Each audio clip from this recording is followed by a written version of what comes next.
We have to make this affordable, achievable, and of course, implantable at isolated communities. Track and Reef Lab Designs are testing the future by reverse engineering traditional 3D prints of reefs to rehabilitate the damage on Pompon Island. During this presentation, the first findings of these artificial reef structures will be shared with the public on how these units hold up with extreme conditions. Yeah.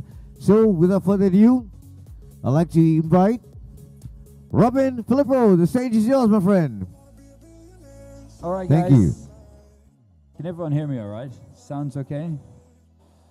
All right. So, welcome all to my part of the presentation, closing of the show. So, I'll be talking today about from rubble to reef, rehabilitating sloping reefs after blast fishing using a 3D printer without a printer inside. I know that that's a big mouthful, right? But today, basically, we're going to highlight about a very difficult environment that we have on Pompom Island, East Coast Sabah, and what we can do to actually recover some of these reefs that are there. So, first of all, what is 3D printing? The action or process of making a physical object from a three-dimensional digital model, typically by laying down many thin layers of material in succession. So can I get hands up? Who has got experience with 3D printing? Or heard of it, knows anything about it? One person. No one knows about 3D printing. Everyone has been living under a rock? Oh, okay, so 2, 3, 4. Okay, so there's a few more people that know about 3D printing then. 3D printing is something that is a very magnificent kind of action that is taking place currently, where you can achieve things that previously were not, deemed possible even. Particularly when we look at some of the shapes that we have there on the right side. If you look at that intrinsity of it, it's the size of a fist. But yet that there's the size of a fish, you can have all of these small little holes, and you can do it over and over again. The same thing that you can create every single time will just be recreated over and over and over again, exactly the same. And that's the thing that's a beautiful part. Where is the... Guys? Okay. Why is this thing not working, huh? They're going back?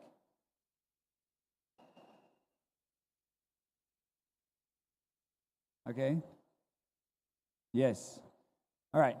So, for those that don't know, so my name is Robin and I'm the director of the Tropical Research and Conservation Center in Borneo. So we are doing artificial reef building already for the past decade. That has been like my specialty. That's something that we've been focusing on for a long time. And what we are trying to find is a solution for a very difficult environment. The very first part that we started with 3D printed reefs and why that is actually something that came to my attention is because of a guy in Australia, Alex Gott, who is from Reef Design Lab. And he liked one of my photos from his company called Reef Design Lab. If you're a bit of a person who likes to work inside of conservation and you're doing restoration and something that comes up with reef design and lab, like a laboratorium, it does not make sense. That should not be in one sentence together, right? So it went into a deep dive, and during this conversation that we had, we were supposed to meet up just for a coffee at 10 a.m., which ended up with a conversation for many hours about artificial reefs, about how this is something that is going to be the future. And that got me into this, Alice in Wonderland, going down the rabbit hole, trying to figure out, okay, where is 3D printing actually at the moment standing worldwide? And what I found is that there's a really innovative sphere that's going on. All of these structures that we have here are printed from 3D structures, so 3D printers. So there's many big projects, and particularly here is the middle is printed for the Prince of Albert of Monaco.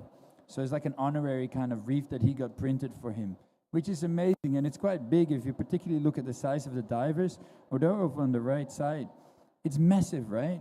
So there's a lot of these projects that are happening right now, but there's not really much into the grassroots organizations. And why is that? Because there's a couple of reasons. So I wanted to really figure out what is happening right now and why is this not being embraced yet by many organizations. Okay, let's see if this works this time. Okay.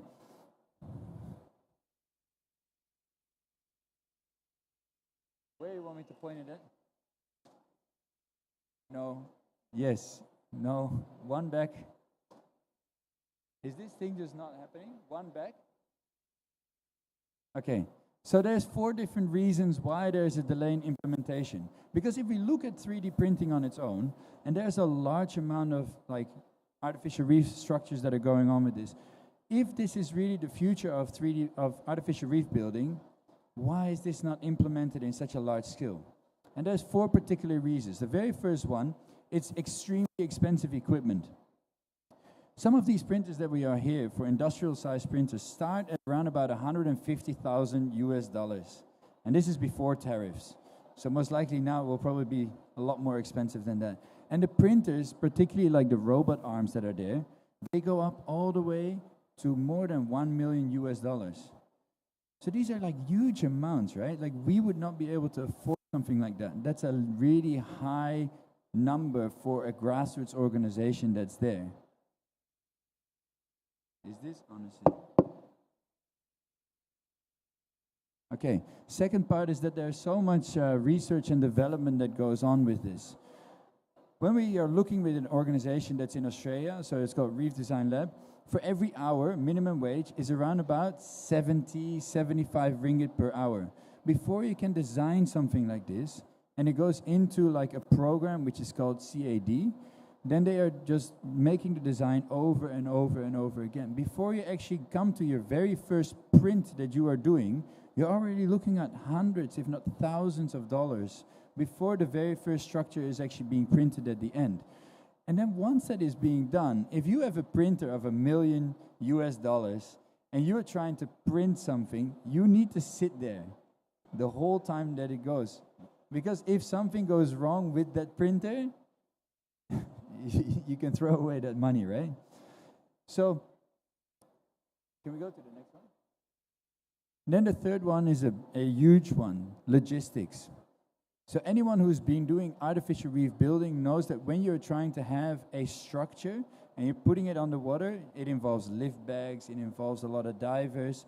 When we are having huge reefs like this, here on the bottom left side, you can see these units are 3,000 kilos for one unit.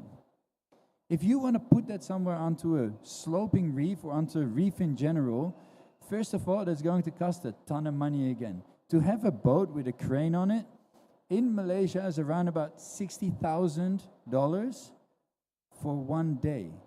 If you have bad weather on that day, it's gonna go into nothingness. If you are only able to then deploy, let's say 10 units, you're already looking at 6,000 ringgit purely for nothing but the boat.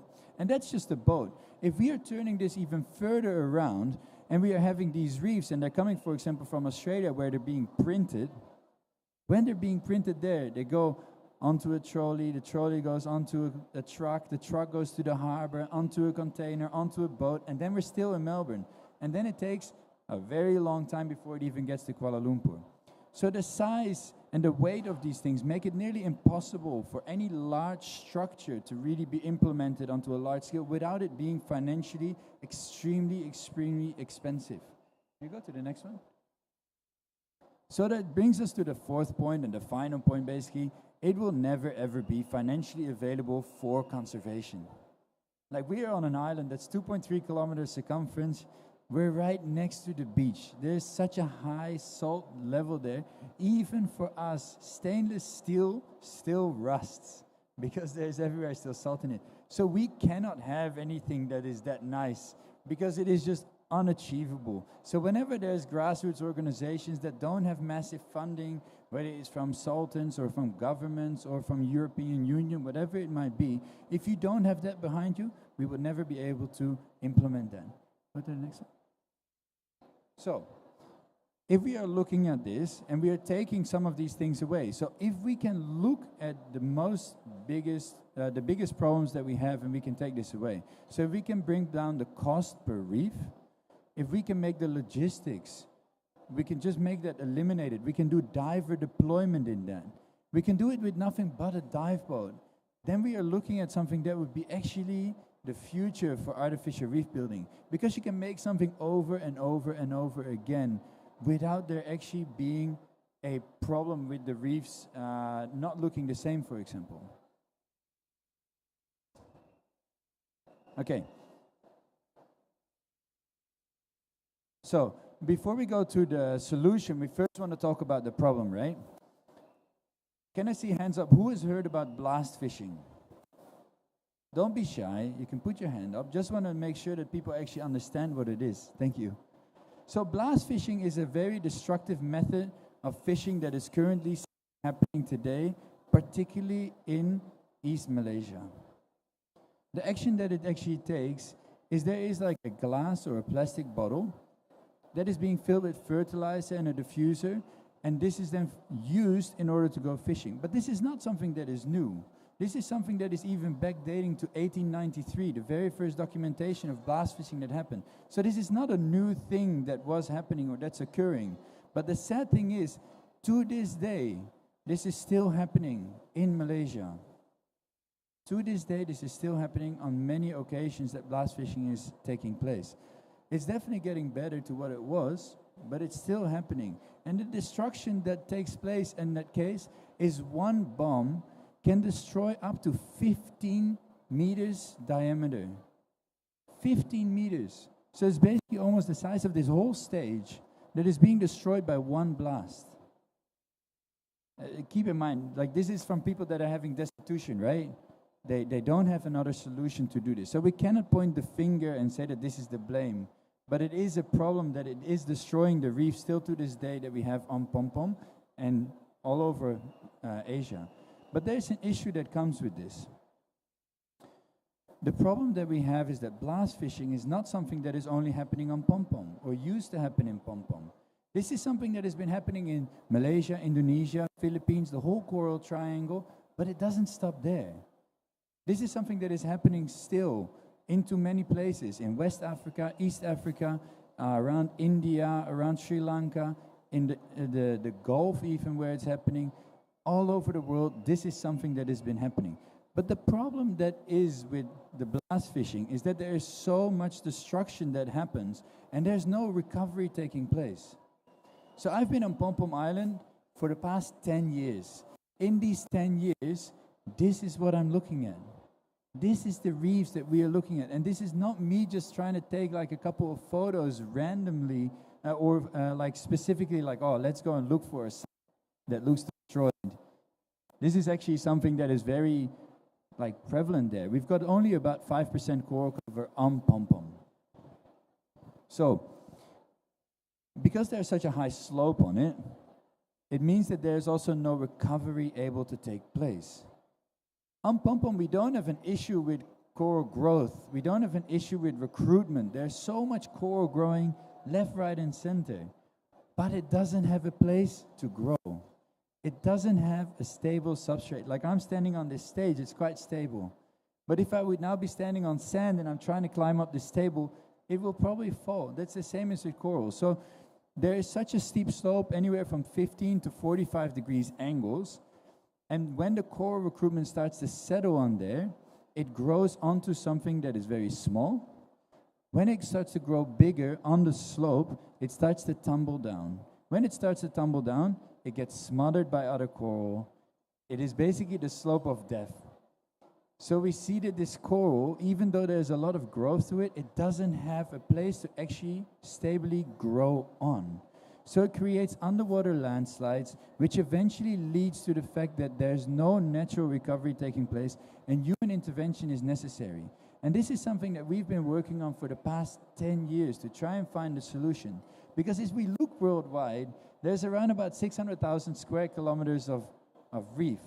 But there's two things in my coral career that I've always been told. One, if it's deeper than 10 meters, it's not optimal. So probably don't do it. And then secondly, if it's more than 15 degrees inclination or slope, don't even think about it, because it's not gonna work. So we don't have a stable substrate at all on pom-pom. But if we are choosing to ignore these facts, we're having 600,000 square kilometers. Let's say about 20% of that is still sloping reefs. If we are ignoring anything that is more than 15 degrees slopes, let's say this is going to get worse, right? Weather events are going to continue and going to get worse. I'll touch more base on that later on. But if this is going to get worse, what we have in pom-pom is not something that is unique. This is something that might start to happen in more places as these weather events are going to get worse. So now that we've spoken about, the 3D printing, we've spoken about the potential, the problems that are there, of course we need to come to the solutions as well, because I think that that's what the most people are interested in. So first I want to introduce Reef Design Lab, which are guys that are in Melbourne that are really working on pushing boundaries when it comes to engineering and design. So they are designing reefs in order to try and figure out how restoration will be able to take place. So what they have done is they turn around the concept of traditional 3D printing by reversing it. So instead of that they print one massive unit, it's the very first place that they do. What they do is they turn it around. So they are creating modular systems. With a modular system that they create, that they can create the largest structure so far, which is here on the right, which they just deploy with nothing but a dive boat. And that is something that is already pushing boundaries. And then they just connect it underwater to ensure that they can create these 3D structures and still have a really good base and everything in place. So when I met Alex, we sat down and he told me about the fact that there is already like a second part that he's working on, which is called basically the MARS, the Modular Artificial Reef System, Part 2. With this, he is working on this and he's been asking me for some questions. It's like, okay, so what would work, what wouldn't work? Because I'm looking very selfishly from a perspective of inclination, going down, what works on slopes and what doesn't work. So we spoke about this for ages and we said just like, okay, how can we turn this, how can we bring this to the island? We cannot bring a printer to pom-pom because that doesn't make sense, because we can't afford it for all of the logical reasons that are there. But I still want to help. So we said, let's talk about the facts, what we need from a restoration perspective. So we want to have like a lower height distribution. Because on a slope, if we're going to build a pyramid there, obviously it will tumble. So we need to film a lower end on that one. Secondly, we want to have a large surface area because we've got so much coral recruitment going on, but they don't have a place to grow on. So if we now have a place that they can grow on, that means that we don't actually have to do coral restoration potentially, because it will automatically do. So if we provide the substrate, nature will recover, so to speak. And then lastly, we wanted to have like the grooves instead of the holes, because when we have grooves, it creates a sort of micro eddy where there's more food availability for coral to grow, but also for coral to recruit on. So and these are the structures that we have done, and I'll show you the video if it works, of what the mold actually looks like. So we are turning around the idea of that you need to have a 3D printer. We just created 3D printed molds. So the molds is actually the only thing that we now need on the island. So we are on the island making all of these artificial reefs, making all of these units with nothing but pouring cement inside of a mold. So we're using this really high-end technology. We're using this really high-end technology, which is 3D printing, but we don't need a printer at all. So we are actually doing all of this on the island. So if you go into Sabah and you go to any of the local communities and you ask them like, hey, guys, do you know how to control a 3D printer? You're not going to get anyone that knows. Like you guys, you don't know what a 3D printer is, from some of you apparently. But if you ask them, can you mix cement? Everyone will raise their hand and say, yeah, of course. What do you want me to build you? A house, a jacuzzi, like a villa?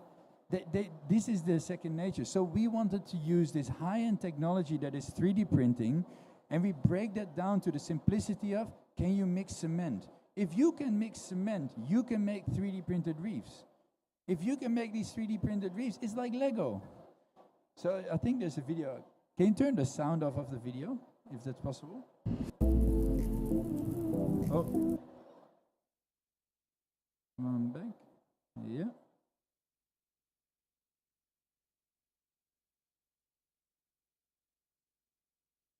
Yeah, no sound, but just play the video if that's okay.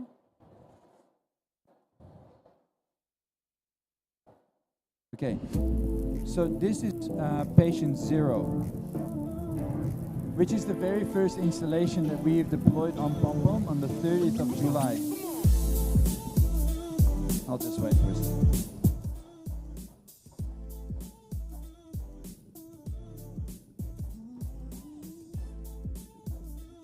So this is an installation that we've placed on the 30th of July last year with 4 divers, 1 dive boat, and just a couple of bolts and screws. In one dive, a 70-minute dive, we've managed to deploy this. And the very first thing is as well, this is more than half a ton installation. This is a 525 kilo installation that we've managed to deploy on a 25-degree slope. Now, 10 months after we've deployed it, it is still in the same location, exactly in the same location. It has not moved for a single centimeter, which is something that if we are now looking at a potential solution to restore these reefs, that is actually like pretty groundbreaking potentially to be able to have a recovery that takes place. And what we see is that after these 10 months, and Daniel, the science officer, who's just sitting here as well, he's been helping with the deployment and with all of the data collection. What we see is that there's, in 10 months' time, 288 natural recruits that have been taking place. So we see that there's a coral that actually starts to settle and grow on there already, which is massive, and that's huge. And then on top of that, we see an 84% abundance increase. So that's massive. So in a very short amount of time, where there's nothing but death and decay, we can put a reef down there, and then we see a massive increasement in less than a year. Then on top of that, when we look at the species, so the amount of different types of fish that we have, right? At the very first part, what it is, there were only 19 different species of fish that were recorded on the first surveys. Now in the last survey that was done 10 months later, we're looking at 51 species, which is an increase of 286%. in less than a year. That's massive. This is groundbreaking, right? This is massive results that are coming out of this. So what we are trying to do now is we're trying to go to the next one. Yeah. So what we are now trying to do is we found then basically this sort of solution, right? So we've got now, instead of using a 3D printer, we just 3D print the molds. The 3D printed molds we have on the island, and we can use nothing but cement and sand, which is cheap materials, to make this high-end technology that we can then implement. But before we are looking at doing this in a larger scale, we need to know from a scientific perspective that this works. So for the upcoming 3 to 5 years, we want to be looking at what does it do, how does this work, and what are the results of it. These initial results that we see within 10 months is massive. That's really big. Like 84% biodiversity, abundance increase, biodiversity increase. Like that's huge already on itself. But we now want to see that scientifically speaking, this is the right path that we have. So now what we want to do, because all of this has been done without any coral planting. Now these installations that we've put down, which is, hopefully it works, yeah. So this is what our volunteers do on the island. We are having these installations that are being put down, which is like really like an art kind of installation. And we're having volunteers that are planting coral on this as well. So we're having an outplant of coral to speed up the process of how quick this is going to come back. So the research that's going to be starting next week is a research to be trying to figure out which of the 3 planting methods are going to be working best. Whether that's wet cementing, super glue, or 2-part epoxy. If this is all going to go forward, hopefully we will be having a good connection with the King Abdullah University of Science and Technology in Saudi Arabia and the Queensland University of Technology in Australia.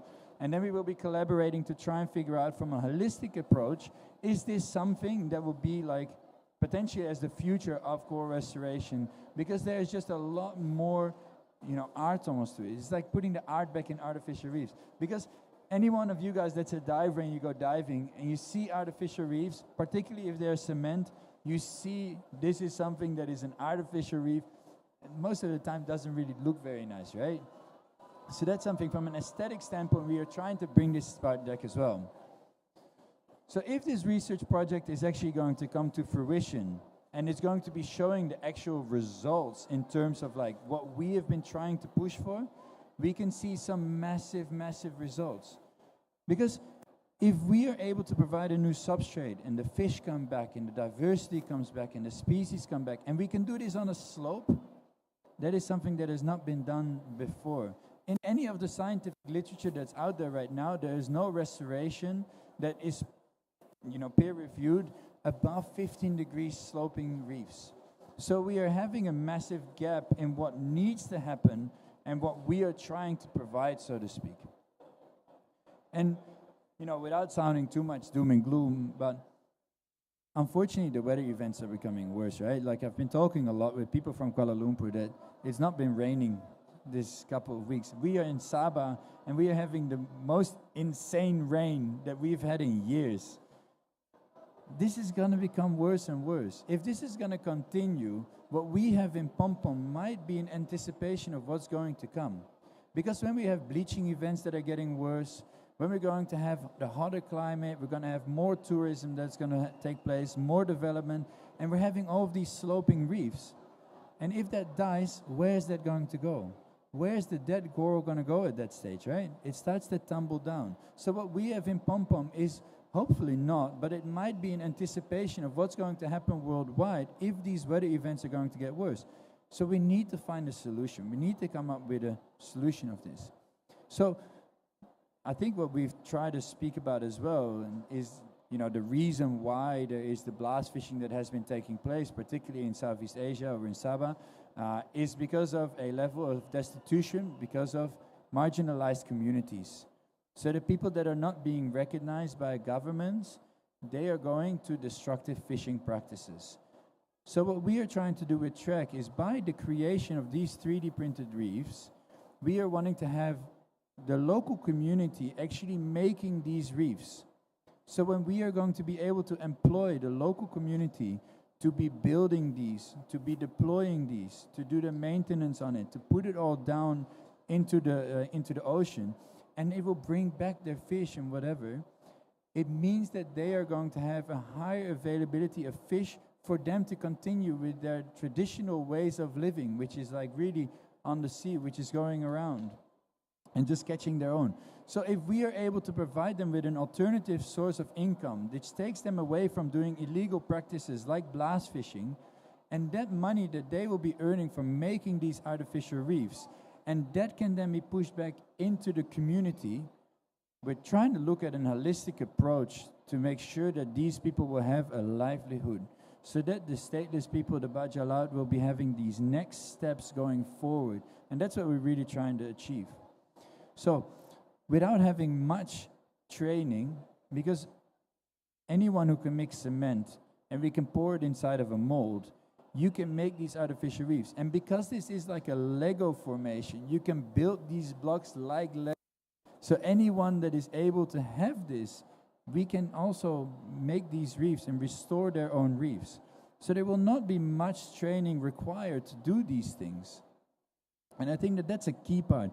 If we have limited amount of training that is necessary, and we can have the regular divers that are able to be joining this, we can start to do like a massive operation if the scientific evidence is showing that this is a solution. Because if this is not going to come back positive, we shouldn't be mass implementing this in any formal way.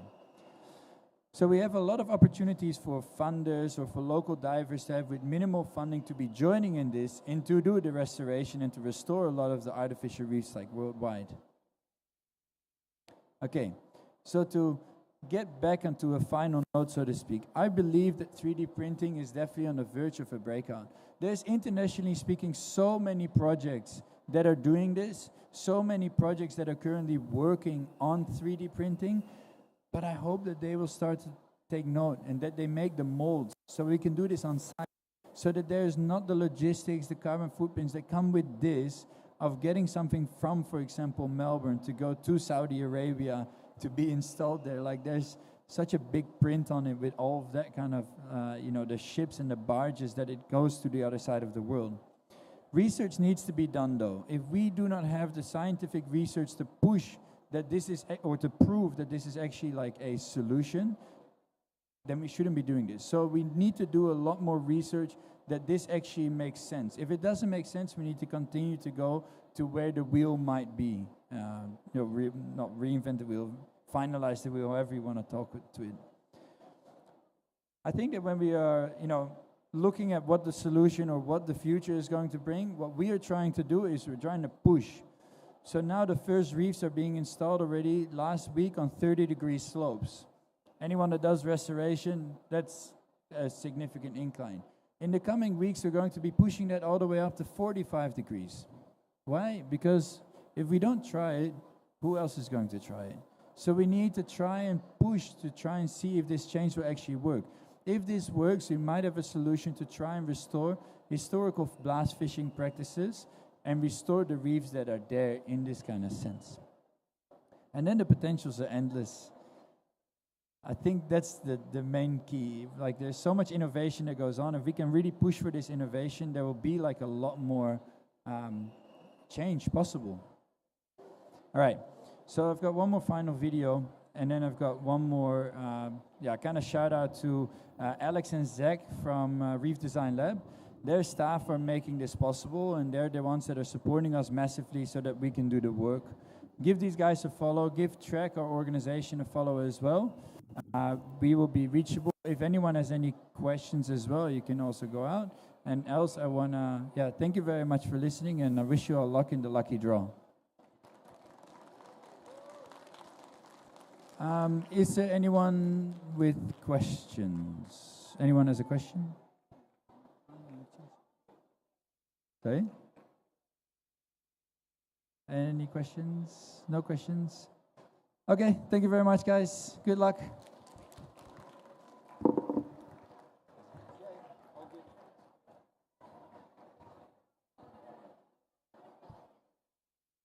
All right, thank you very much. And that was the last presentation on stage, which is brought to you by Robin Philippo. Right, the moment we've been waiting for. What's next? Wow, you guys are waiting for me to come up, huh? Right, today is the last day of the show in conjunction with the 19th Malaysian International Dive Expo 2025. Are you guys ready for Lucky Draw? All right.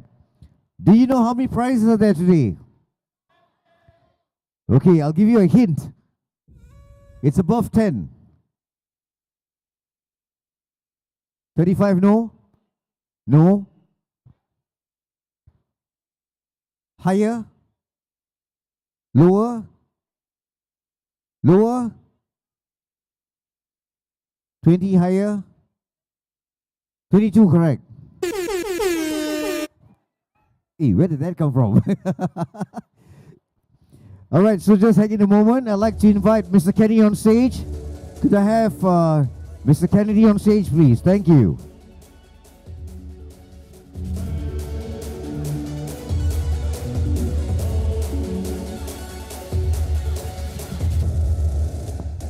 Lucky draw time. Stand by.